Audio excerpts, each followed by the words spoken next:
منافق کون ہے اور مشرک کون ہے؟ اللہ کے نبی فرماتے ہیں یاد رکھو جو لا الہ الا اللہ کا منکر ہو اسے مشرک کہا جاتا ہے۔ جو لا الہ الا اللہ کا منکر ہو اسے مشرک کہا جاتا ہے، اور جو محمد الرسول اللہ کا منکر ہو اسے کافر کہا جاتا ہے۔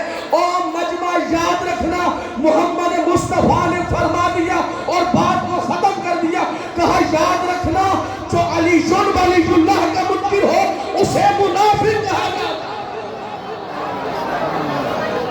تو آواز آ گئی نا، علی والا جاہل تو ہوتا ہی نہیں۔ بابا جی جیڑا ایک آقا ہوئے وہ پریشان ہویا پھرتا ہے، ساڑھے کوئی 14 آقا نے۔ ہمیں کربلا سے پتہ لگا، اپنے چچا کو کہتا ہے چچا حسین مجھے شہادت کی اجازت دیجئے، شہادت کی اجازت دیجئے۔ حسین نے قاسم کو پکڑا، اپنی گود میں بٹھایا، کہا قاسم آخر تم موت کو سمجھتا کیسے ہے؟ کہا چچا شہد سے زیادہ میٹھی، مومن کے لیے موت شہد سے زیادہ میٹھی۔ اور یہ بات طے ہو گئی، مومن کے لیے ذائقہ اور ہے، منافق کے لیے اور ہے، اور مشرک کے لیے اور ہے۔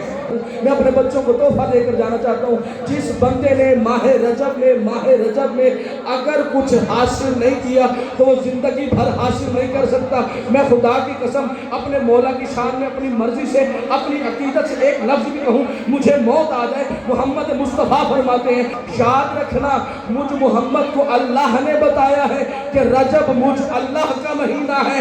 اب مجھے سمجھ نہیں آتی کہ اللہ کے گھر میں اللہ تو آئے تو سمجھ آتی ہے، جب ہم نے خانہ کعبہ کا دروازہ کھٹکھٹایا تو اللہ آنا چاہیے تھا، لیکن عجب تاریخ ہے، عجب حقیقت ہے، اللہ نے 1,24,000 انبیاءوں سے مزدوریاں کروائیں، اینٹیں لگوائیں، کارا بنوایا، بنوا کر اللہ نے اپنا گھر بنوایا، گھر بنا کر اللہ نے ان لوگوں کو کہا 13 رجب کی رات سے پہلے کہ یاد رکھو عبادت کرنا تو بیت المقدس کی طرف رجوع کر کے پڑھنا۔ جیسے ہی 13 رجب کی رات میرا مولا امام المتقین امیر المؤمنین علی بن ابی طالب آئے، اللہ نے کہا خبردار اب اس طرف منہ کر کے نہیں، پہلے یہ گھر تھا، علی نے آ کر کے بلا بنا دیا۔ اب یہ قبلہ ہے۔ بچے پریشان ہو جاتے ہیں کیونکہ موت کی بات سن کے تو بڑے پریشان ہو جاتے ہیں۔ لفظ موت ہے ہی ایسا کہ موت کی بات کسی کو پسند نہیں، اور میں کیا کروں مجبور ہوں، ذکر علی ہے ہی ایسا کہ مردے بھی زندہ ہو جاتے ہیں، جو زندہ ہو وہ اکثر مردے ہو جاتے ہیں۔ ذکر علی کی تاثیر ہی ایسی ہے، مجبور ہو کے بھائی مجبور ہو کے علی کا ذکر شروع کیا۔ مجھے کہا کہ آسان سی بات کیجئے گا، میں نے کہا شاید موت کی بات سننا پسند کرتے ہیں، علی والے کو موت کی فکر تو ہوتی ہی نہیں۔ کیوں؟ کیونکہ رسول اللہ نے فرما دیا من مات علی حب آل محمد ومن مات شہیدہ۔ یاد رکھو جس کے دل میں ہم محمد و آل محمد کی محبت ہو، خبردار اگر وہ مر جائے اسے مردہ نہ کہنا، خبردار اسے مردہ نہ کہنا۔ یا رسول اللہ مردہ نہ کہوں تو پھر کیا کہوں؟ کہا دیکھو وہ شہید ہوا ہے اور مرے ہوئے سنتے نہیں، غور نہیں کرتے۔ اللہ قرآن میں کہتا ہے شہید زندہ ہے کیسا؟ جیسے تو رزق لیتا ہے ویسے وہ دل میں ہماری محبت ہو اسے مردہ نہ کہو، وہ زندہ ہے۔ میں بات کر رہا تھا بچوں کو بتانے کے لیے کہ لوگ یہ سمجھتے ہیں، میرے بچوں کو سوال ہو جاتے ہیں کہ دیکھیں جی اللہ تعالیٰ کے گھر میں علی مولا آئے، یہ آپ کی نظر ہے جی، یہ آپ کی نظر ہے، آپ کی نظر ہے۔ یہ جو چہروں کو میں جانتا ہوں وہ تو کم سے کم بخل نہ کرے، جو ذکر علی میں نہ بولے گا قبر میں بھی نہیں بولے گا۔ لوگ سمجھتے ہیں بابا جی علی مولا کعبہ میں آئے اور علی کی فضیلت توجہ ہے کیا؟ یہ آپ کو اسپیشل گفٹ دے کے جا رہا ہوں۔ علی مولا کعبہ میں آئے، حضرت علی کعبہ میں آئے، ابو طالب کا لال کعبہ میں آیا، مسلمانوں کا چوتھا خلیفہ کعبہ میں آیا۔ یہ علی کی فضیلت ہے، مجھے عزت مصطفیٰ کی قسم علی کی فضیلت نہیں ہے۔ ہم نے اس علی کو مانا ہی نہیں، اللہ نے اس علی کو تمہیں دیا ہی نہیں جو خود فضیلتوں کے پیچھے جائے۔ بھائی فضیلت علی کو تلاش کر رہی ہیں، فضیلت علی کو تلاش کرتی ہیں، علی فضیلتوں کو تلاش نہیں کرتا۔ جس کو ابھی تک سمجھ نہیں آئی، میں نے جملہ کہا علی کا کعبے میں آنا علی کی فضیلت نہیں۔ یہ آپ کا ہاتھ اٹھائے، جب تک سارے ہاتھ نہ اٹھیں سمجھئے بابا جی آپ کی زندگی میں آپ سلامت رہے، اللہ آپ کا سایہ آپ کے بچوں پر قائم دائم رکھے، اس رجب جیسی خوشیاں ہزاروں خوشیاں نصیب ہو۔ مجھے عزت مصطفیٰ کی قسم علی فضیلتوں کے پیچھے نہیں جاتا، فضیلت علی کو تلاش کرتی ہے۔ اب میں ایک اور فکرہ بتانے لگا ہوں، پورا واقعہ میں نہیں پڑھوں گا، میں صرف اشارہ کروں گا، کیونکہ میری شیعہ قوم ہے ہی ایسی، شیعہ سنی نکتہ ہی ایسا ہے کہ ان کو سمجھانے کی ضرورت نہیں پڑتی۔ شیعہ سنی کیوں کہہ رہا ہوں؟ کیونکہ یہ ایک جسم کی دو باہیں ہیں، ایک جسم کے دو بازو ہیں، اگر ایک کو کاٹ دیا جائے دوسرا بندہ کسی کام کا رہتا نہیں۔ شیعہ سنی ایک جان، شیعہ سنی بھائی بھائی۔ میں کہتا ہوں شیعہ سنی دو ہے ہی نہیں، کیوں؟ کیونکہ محمد مصطفیٰ نے کہا یا علی یا علی یا علی۔ سنی ہے سنت پر عمل کرنے والا، اور شیعہ کون ہے؟ جو گروہ بن کے رکھے، اور علی نے محمد مصطفیٰ کی گروہ کی بندی کی۔ سمجھ میں آیا؟ یہ تو نے میں نے بنا دیے شیعہ سنی، اصل میں حقیقت میں سارے ہی علی والے ہیں۔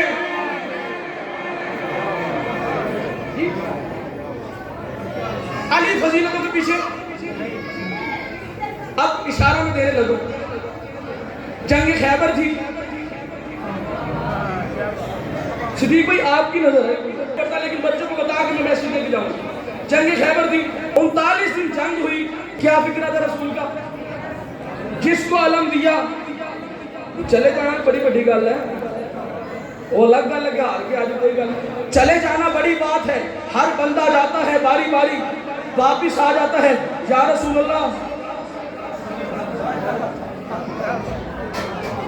دیکھیں تو صحیح آگے، یا رسول اللہ معیار تو نہیں۔ اب سید الرسل نے فرمایا بس ہو گئی، میں کل کسی مرد کو علم دوں گا، مرد کو علم دوں گا۔ نعرہ تکبیر، نعرہ رسالت، نعرہ حیدری۔ آپ سلامت رہے، کسی مرد کو علم دوں گا۔ سید رسول نے کہا میں کل کسی مرد کو علم دوں گا۔ صدیق بھائی میں وہ باتیں کر رہا ہوں جو ابھی آپ نے مجھ سے باہر کی ہیں، میں نے وہاں پر آپ کو جواب اسی لیے نہیں دیا کیونکہ یہ تو میری طرف سے ہوتا نہ تھا بخل۔ میں اس محفل میں، اس ذکر میں، اس عبادت میں ان سب کو شامل کرنا چاہتا تھا۔ اللہ کے نبی نے کہا، اس نبی نے کہا جس نبی کی زبان کی صداقت کی ضمانت خود اللہ نے لے رکھی ہے۔ اللہ نے کہا میرا حبیب اپنی مرضی سے کچھ نہیں کہتا، یہ وہی کہتا ہے جو وہی الہی کہتی ہے، یا اپنی مرضی سے نہ بولتا ہے نہ حرکت کرتا ہے۔ محمد مصطفیٰ نے کہا میں کل کسی مرد کو علم دوں گا۔ پہلا فکرہ آپ کے ذہن میں ہونا چاہیے کہ اللہ کے نبی نے فرمایا میں کسی مرد کو علم دوں گا۔ اب جو 39 دن گزرے، رات ہو گئی، کل ملنا ہے کسی مرد کو علم۔ مجھے عزت مصطفیٰ کی قسم ہے اگر یہ تاریخ میں نہ ہو تو میرا قتل تم سب پر واجب ہے، اور اگر مل جائے تو مسکرا کے یا علی مدد کہہ کے مجھے سلام کرنا اور چلے جانا۔ اللہ کے نبی نے کہا میں کل کسی مرد کو علم دوں گا۔ 39 دن گزر گئے، رات آ گئی، اصحاب کرام اجمعین ساری رات جاگتے رہے، وہ سمجھتے رہے، ان میں سے باری باری سمجھتے رہے کہ کل علم مجھے ملے گا۔ وہ کہہ رہا تھا علم مجھے ملے گا، وہ کہہ رہا تھا علم مجھے ملے گا، وہ کہہ رہا تھا علم مجھے ملے گا۔ ساری رات جاگتے رہے۔ اور بھائی توجہ رکھنا، قصائد پڑھنے والا، نوحے پڑھنے والا، تو اس شیعہ قوم کا اثاثہ ہے۔ اگر تجھے یہ بات سمجھ میں آ گئی میری قبر شاد باد ہو جائے گی۔ عزیزان محترم، اللہ کے نبی نے کہا کل میں کسی مرد کو علم دوں گا۔ اب مرد کو علم دوں گا، سارے صحابہ ساری رات جاگتے رہے۔ جاگنے کا منظر یہ تھا، ساری رات جاگنے کے بعد صبح طلوع ہوئی، محمد مصطفیٰ نے مصلی بچھایا، کہا وَجَعَلْ لِي مِن لَّدُنْكَ سُلْطَانًا نَصِيرًا، خدایا میرے لیے کوئی مددگار سلطان بھیج۔ آواز قدرت آئی، اے میرے حبیب کہہ دینا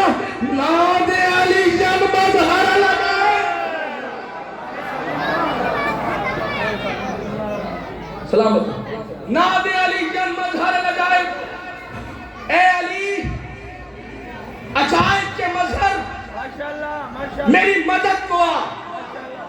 مسئلہ تو حل ہو گیا. میرے پاک محمد مصطفیٰ قیامت تک کی ہر بات کو جانتے ہیں.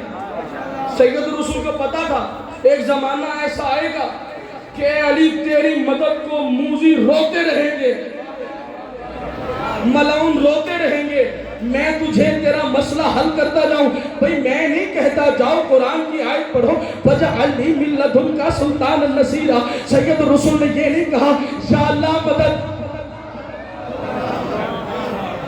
اگر کہا ہوتا کہ یا اللہ مدد کر, تیرا فتویٰ مجھ پر جائز تھا کہ اللہ کے علاوہ مدد مانگنا حرام ہے, بدعت ہے.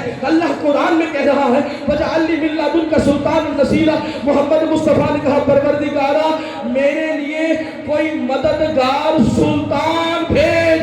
جب یہ کہا ناد علی جن مظہر العجائب تجدہ عونا لک فی النوائب کل ہم وغم سینجلی بعلی بعلی. محمد مصطفیٰ کی قسم کھا کے کہتا ہوں, ماہ رجب کی رحمتوں کی قسم کھا کے کہتا ہوں کہ جو ناد علی صغیر ہو کبیر ہوگی وہ محبت سے بڑھ گئی. صدیق بھائی ناد علی صغیر ہی ہے, اور یہ نہیں ہے کہ عظمتی کا یا اللہ نہیں, یہ ایڈیٹنگ ہے. اصل میں حدیث روایت یہ ہے ناد علی جن مظہر العجائب تجدہ عونا لک فی النوائب کل ہم وغم سینجلی بعلی. اللہ کے نبی نے 3 مرتبہ کہا بعلی. نبی نے 1 مرتبہ کہا علی نہیں آئے, 2 مرتبہ کہا علی نہیں آئے. 80 کلومیٹر کا فاصلہ جو علی تیسری آواز پہ آ سکتا ہے وہ پہلی آواز پہ بھی آ سکتا ہے. بھئی تھوڑا سا بیدار ہو کے تو علی پہلی آواز پہ کیوں نہیں آیا؟ مسلمان عالم اسلام کو ادنا سا ذاکر, ادنا سا غلام دعوت فکر دیتا ہوں. شیعہ نے حیدر کرام کو, اہل سنت والجماعت کو, جو نبی 1 مرتبہ, صدیق بھائی جو اللہ کا نبی 1 مرتبہ کرے اسے کہتے ہیں مستحب, اسے کہتے ہیں مستحب. جو اللہ کا نبی 2 مرتبہ کرے اسے کہتے ہیں سنت. جو اللہ کا نبی 3 مرتبہ کہے اسے کہتے ہیں سنت موقدہ. اللہ کے نبی نے علی کو پکارا یا علی بعلی جن, علی نہیں آئے. دوسری بعلی جن نہیں آئے. تیسری مرتبہ کہا بعلی جن, علی آ گئے. کیا علی نے کہا میں علی بلانا یا رسول اللہ سنت موقدہ کر دوں گا, تم مستحب کی نیت سے نہ پڑھو, سنت کی نیت سے نہ پڑھو, واجب کی نیت سے پڑھو. اب سب مل کے کل ایمان نعرہ فضیلتیں علی فضیلتوں کے پاس فکرہ دیتے رہے. میں نے کہا علی کا کعبے میں پیدا ہونا علی کی فضیلت نہیں.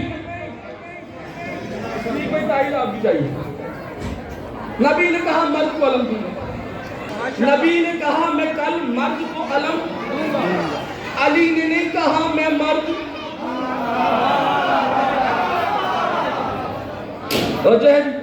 علی نے کہیں نہیں کہا یا رسول اللہ علم مجھے دیجیے. میں نے کہا ساری رات اصحاب جاگتے رہے.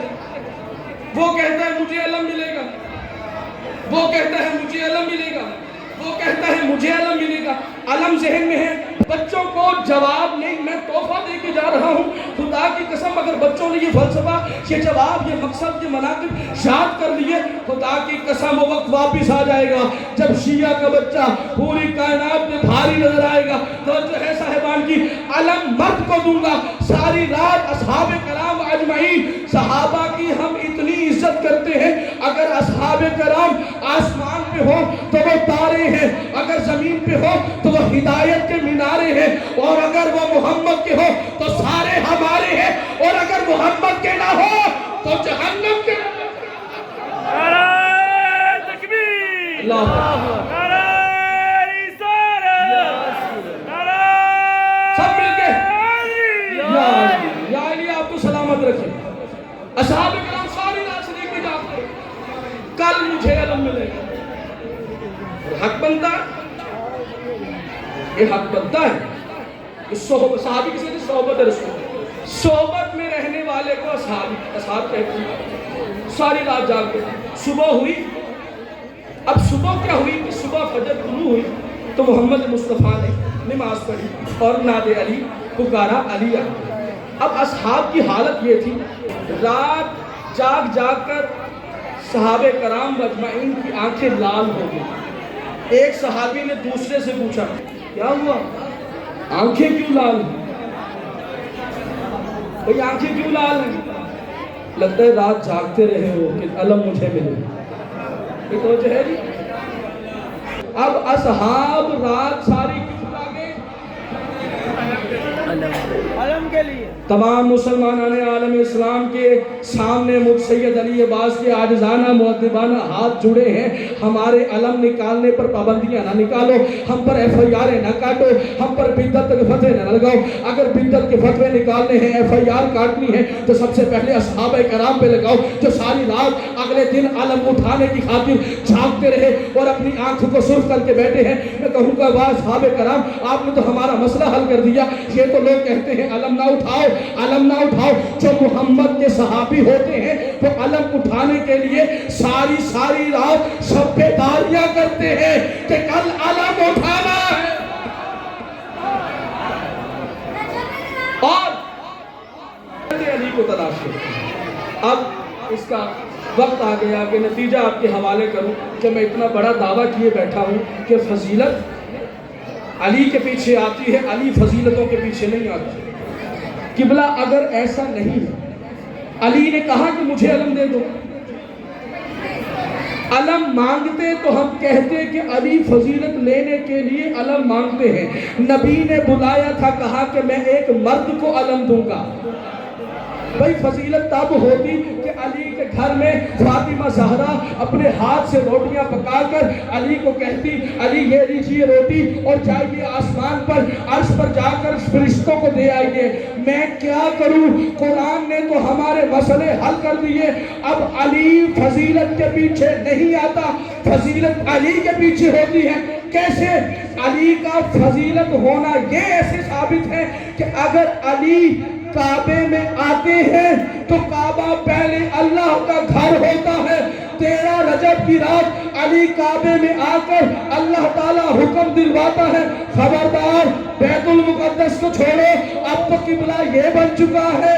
اب علی کی فضیلت اور کیا بتاؤں کہ اللہ تعالیٰ نے وہ فرشتے جو کبھی رزق تقسیم کرتے ہیں، جو کبھی موت دیتے ہیں، جو کبھی زندگی دیتے ہیں، وہ فرشتے اگر یتیم مسکین فقیر کمی بن کر در علی پہ نظر آئے تو یہ علی کی فضیلت۔ آخری فکرہ تمام حلالیان حیدر کرار کی نظر، علی کی قسم، علی کے اللہ کی قسم، اگر علی کعبہ کے علاوہ کہیں اور پیدا ہوتے اللہ وہی کعبہ بنا اور ایسا جانا۔ یہ ہے عظمت آل محمد، یہ محمد و آل محمد کی عظمت ہے۔ ایک علی ہی ایسا ہے جو ہماری انسان کی عقل کے ادراک سے بالاتر ہے۔ اور اس علی کے گھر، جس گھر پر یتیم مسکین فقیر بن کر فرشتے آتے ہیں روٹیاں لینے کے لیے، اسی در پر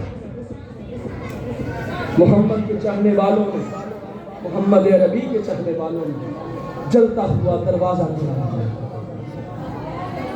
میں صاحب کے صدیق بھائی ایک فکرہ تاکہ اس عبادت کو مکمل کر دیا جائے، خدا مرحومین کی مغفرت فرمائے، مرحومہ کے درجات بلند کرے، کیونکہ ہمارے پاس اس سے عظیم دروازہ اور کوئی ہے ہی نہیں۔ کوئی ہوتا تو خدا کی قسم ہم اس کو دیکھتے۔ اللہ کے نبی نے اس دروازے پر آ کر صدیق بھائی 6 ماہ تک انما یرید اللہ لیذھب عنکم الرجس اہل البیت ویطہرکم تطہیرا کی تلاوت کی ہے کہ اللہ نے اس در کو ہر نجاست، ہر عیب، ہر ناپاکی سے پاک رکھا ہے، اور ایسے پاک رکھا ہے جیسے پاک رکھنے کا حق ہوتا ہے۔ محمد کے چاہنے والوں نے اسی در کو آگ لگا کر فاطمہ بنت محمد پر چلتا ہوا دروازہ گرایا۔ عزیزان مظلوم کربلا، فاطمہ زہرا کی کل عمر مبارک جانتے ہو کتنی ہے؟ جتنی کربلا میں حسین کے علی اکبر کی زندگی تھی۔ میں کہوں گا یا بی بی سیدہ، آپ کا بڑا ارمان ہے ایک وقت مرتبہ فاطمہ زہرا پر صدیق بھائی وقت ایسا آیا، بی بی دربار گئی اپنا حق لینے، حق نہ دیا گیا، بی بی 9 گھنٹے دربار میں کھڑی رہی، بی بی گئی تھی، کمر سیدھی تھی، بال کالے تھے، جب دربار سے واپس لوٹی ہے کمر جھک گئی، بال سفید ہو گئے۔ ایک مرتبہ بی بی اپنے حجرے میں آنا چاہتی تھی کہ مصلی عبادت پہ آ کے بیٹھی، ایک مرتبہ صدیق بھائی زینب عالیہ نے کہا اے بڑھیا یہ میری اماں کا مصلی ہے، یہاں سے اٹھ جا، میں کہوں گا فاطمہ زہرا آپ پر سلام ہو۔ فاطمہ زہرا آپ 9 گھنٹے کھڑی رہی اور آپ کے بچوں نے پہچاننے سے انکار کر دیا، وہ منظر کیا ہوگا جب زینب دربار یزید میں کبھی اس دربار کبھی اس دربار، ڈھول بجانے والا ڈھول بجا رہا تھا، گانے بجانے والا گانے بجا رہا تھا، لوگ کہتے رہے وہ دیکھو باغی کی بہن آ رہی ہے، زینب کہتی ہے او ملعون میں باغی کی نہیں نمازی کی بہن۔ اللہ لعنت اللہ علی القوم الظالمین۔